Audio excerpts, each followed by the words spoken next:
Hello guys, this is श्रद्धा। और पिछले video में हमने एक्सरसाइज 1.4 का क्वेश्चन नंबर फर्स्ट कर लिया था। आई होप सारे पार्ट्स हो गए होंगे। Now moving on to the second part जो हमारे पास है। Right down the decimal expansions of those rational numbers in question number 1 which have terminating decimal expansions. अब हमें इस क्वेश्चन में ये करना है कि जिन नंबर्स के भी डेसिमल एक्सपेंशंस टर्मिनेटिंग आए थे क्वेश्चन नंबर फर्स्ट में, उनके डेसिमल एक्सपेंशन कैलकुलेट करके लिखने हैं। So let's start. तो वहाँ जो फर्स्ट पार्ट था 13/3125, उसका डेसिमल एक्सपेंशन टर्मिनेटिंग आया था। तो अब हमें इसका डेसिमल एक्सपेंशन कैलकुलेट करना है। तो फर्स्ट न्यूमरेटर को हमने फैक्टराइज किया था, तो हमारे पास आया था 5 × 5 × 5 × 5 and we can write it as 5⁵5। तो अब हमें यहाँ पे करना है कि अपॉन में या फिर डिनोमिनेटर में हमें 10 की फॉर्म में अपना आंसर लाना है। तो इसके लिए हम क्या करेंगे, मल्टीप्लाई जितनी पावर 5 की है उतनी पावर 2 से भी हम ऊपर नीचे मल्टीप्लाई कर लेंगे। So multiply 2⁵5 in numerator and denominator. तो ये हमारे पास हो जाएगा 13 × 2⁵5 अपॉन 5⁵5 × 2⁵5। तो 13 × 2⁵ को अगर हम कैलकुलेट करें तो ये हो जाएगा 32 एंड 5⁵5 इनको हम कुछ इस तरह से पेयर करके लिख सकते हैं। 5⁵5 का मतलब 5 × 5 एंड 2⁵5 का मतलब 5 × 2। तो यहाँ हमारे पास आ जाएगा 13 × 32 अपॉन 10 × 10 × 10 × 10 और 13 × 32 416। ये हो जाएगा 1 2 3 4 5। सो डेसिमल पॉइंट।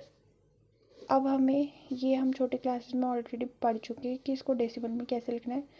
तो 1 2 3 4 5 यहाँ पे 5 0 है, तो डेसिमल के बाद 5 डिजिट्स होनी चाहिए। तो 3 तो ऑलरेडी हमारे पास हैं, 2 0 और हम लगा लेंगे तो जाएगा 0.00416। अब दूसरा जो हमारे पास था सेकंड पार्ट, तो सेकंड हमारा टर्मिनेटिंग आया था पिछले क्वेश्चन के सेकंड पार्ट में, मतलब 17/8 जो था। अब अगर हम इसे सॉल्व करेंगे तो इसको फैक्टराइज करके 2 × 2 × 2 कर सकते हैं। तो इसे हम लिख सकते हैं 7/2⁵3। तो यहाँ पे हमें फिर नीचे 10 की फॉर्म में अपना डिनोमिनेटर बनाना है। तो इसलिए हम 5⁵3 से मल्टीप्लाई एंड डिवाइड कर लेंगे। So multiply 5⁵3 in numerator and denominator.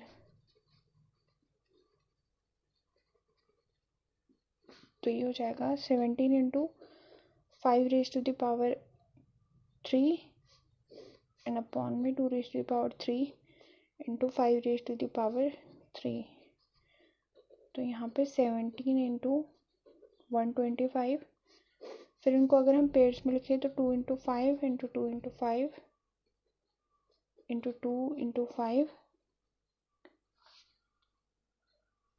तो नीचे हमारे पास फिर से पेयरिंग हो जाएगी, तो ये 10 की फॉर्म में सारा बन जाएगा। तो ये कैलकुलेट करके हमारे पास आएगा 2125 और यहाँ हो जाएगा 10 × 10 × 10। तो इसे हम लिख सकते हैं 2125 अपॉन 1000। और फिर अब हमें डेसिमल के बाद चाहिए 3 डिजिट, तो हो जाएगा 2.125। तो ये आ गया हमारे पास decimal expansion. So first question में पार्ट नंबर 9 दैट इज 35/50 का भी डेसिमल एक्सपेंशन हमारे पास टर्मिनेटिंग आया था। तो इसे भी हम 35/5 × 5 × 2 लिख सकते हैं। तो ये हो जाएगा 35/5⁵2 × 2। अब हमें 5 और 2 की पावर सेम चाहिए, तो एक 2 की और ज़रूरत है, तो हम 2 से ऊपर नीचे मल्टीप्लाई कर लेंगे। So multiply numerator and denominator by 2, तो ये हो जाएगा 35 into 2 upon 5 raise to the power 2 into 2 into 2। तो इसे हम अगर थोड़ा रीअरेंज कर लेंगे तो ये जाएगा 2 इंटू 5 इंटू 2 इंटू 5, तो बिकम 70, और यहाँ 10 इंटू 10 70 अपॉन 100, तो 0 से 0 कैंसिल, और इसे हम लिख सकते हैं 0.7। तो ये था हमारा 9th पार्ट। और बाकी अगर किसी पार्ट में कोई डाउट हो तो आप लोग कमेंट बॉक्स में मेंशन कर सकते हैं। थर्ड क्वेश्चन हमारे पास है, the following real numbers have decimal expansion as given below, in each decide if they are rational और not. If they are rational and of the form p upon q, then what we can say about the prime factor of q। अब हमें यहाँ पे करना है कि हमें किसी रियल नंबर की डेसिमल एक्सपेंशन दे रखे, तो हमें ये बताना है वो रेशनल है या नहीं। अगर वो रेशनल है और p अपॉन q की फॉर्म में, तो हम q के बारे में एक्सप्लेन करना है कि q क्या होगा। और अगर वो इरेशनल है तो ये हमें फाइंड आउट करना है। So let start. तो फर्स्ट पार्ट है हमारे पास 43.123456789। तो अब हमें एक चीज़ याद रखनी है इन क्वेश्चंस को करने से पहले, कि रेशनल नंबर वो होते हैं जिनका डेसिमल एक्सपेंशन या तो टर्मिनेटिंग होता है या फिर नॉन टर्मिनेटिंग रिपीटिंग होता है। और इरेशनल नंबर्स वो होते हैं जिनका decimal expansion non terminating non repeating होता है। सो फर्स्ट पार्ट है हमारे पास ये। सो इसे हम कुछ इस तरह से लिख सकते हैं। अब हम देख सकते हैं पहले कि इसका डेसिमल एक्सपेंशन टर्मिनेटिंग है, तो इसका मतलब ये रेशनल नंबर होगा। तो यहाँ पे पहले हम लिख लेंगे it has a terminating decimal expansion, so it is a rational number। अब हम इसे कैसे रिप्रेजेंट कर सकते हैं, 43.123456789 इक्वल्स टू 43.123456789, और नीचे हमें 9 0 लगाने पड़ेंगे।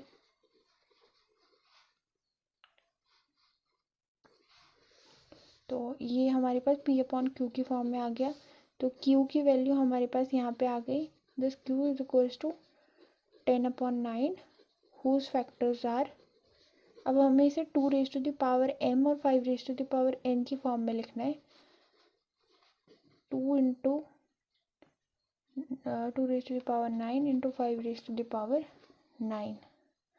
अब सेकेंड पार्ट जो इसमें हमारा है वो हम डायरेक्टली देख सकते हैं कि ये कुछ ऐसा है, 0.120120012001200। सो अगर हम देखें तो इसमें ये नॉन टर्मिनेटिंग है और कोई भी डिजिट रिपीट नहीं हो रही है। सो ये डायरेक्टली हमारा इरेशनल नंबर हो जाएगा। तो हम लिख सकते हैं it has non terminating non repeating decimal expansion, so it is irrational। तो ये क्वेश्चन यहीं पे ख़त्म हो जाएगा, बिकॉज अगर ये इरेशनल है तो इसे हम p अपॉन क्यू की फॉर्म में रिप्रेजेंट नहीं कर सकते हैं। Now moving on to the third part. So third part थोड़ा सा डिफरेंट है, इसमें हमारे पास बार वाला क्वेश्चन है, 43.123456789 बार। तो बार का मतलब है कि यही डिजिट अब हर बार रिपीट होती जाएगी। तो जिन नंबर्स का decimal expansion non terminating repeating हो तो रेशनल होते हैं। तो हम लिख सकते हैं it has non terminating repeating decimal expansion, so it is rational number. So इसका decimal expansion non terminating repeating है, ये रेशनल नंबर है, तो इसे हम p अपॉन क्यू की फॉर्म में रिप्रेजेंट कर सकते हैं। सो इसके लिए हमें ये करना है कि let x is equal to 43.123456789 bar. फिर अब हमें इसे 10⁻⁹ से या फिर जितने भी ज़ीरो आ रहे हैं उससे मल्टीप्लाई करना है. So on multiplying both sides by, अब 10⁻⁹ से इसलिए मल्टीप्लाई कर रहे हैं क्योंकि इधर ये जो 9 डिजिट जिनके ऊपर बार है उन्हें हमें इधर लेके आना है, पॉइंट के इस तरफ. तो जब 10⁻⁹ से मल्टीप्लाई करेंगे तो ये 9 डिजिट इधर आ जाएंगे और सेम 9 डिजिट के ऊपर बार यही रह जाएगा. तो by 10⁻⁹ both sides we get, यहाँ पे हो जाएगा 2 5 6 7 8 9 x is equals to 43 1 2 3 4 5 6 7 8 9 point 1 2 3 4 5 6 7 8 9 बार. तो ये इक्वेशन नंबर 1, ये इक्वेशन नंबर 2. अब हमें सेकंड में से फर्स्ट को माइनस करना है. तो on subtracting equation 1 from equation 2, तो अगर हम इसे सब्ट्रैक्ट करेंगे तो हमें मिलेगा 99999 x इज इक्वल्स टू, इसमें से 43 को माइनस कर देना है. बाकी ये जो बार वाला पार्ट है ये हमारा कैंसिल आउट हो जाएगा. सो 9 - 3 6, 8 - 4 4, और बाकी सारा सेम 5 4 3 2 1 4 3. राइट, यहाँ पे थोड़ी स्पेस कम हो गई.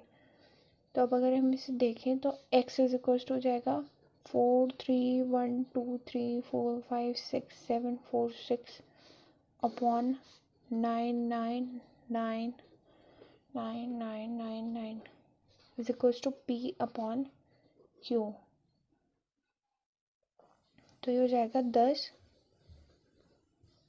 q is equals to 4 5 6 8 9 which have factors other than 2 और 5. तो इसमें हमारा जो q है वो इस फॉर्म का आ गया. तो इसके जो फैक्टर्स हैं वो 9 के अलावा 2⁻n और 5⁻m के अलावा कोई और होंगे. So thank you guys, I hope ये आपको समझ में आ गया होगा. And please like share and subscribe my channel.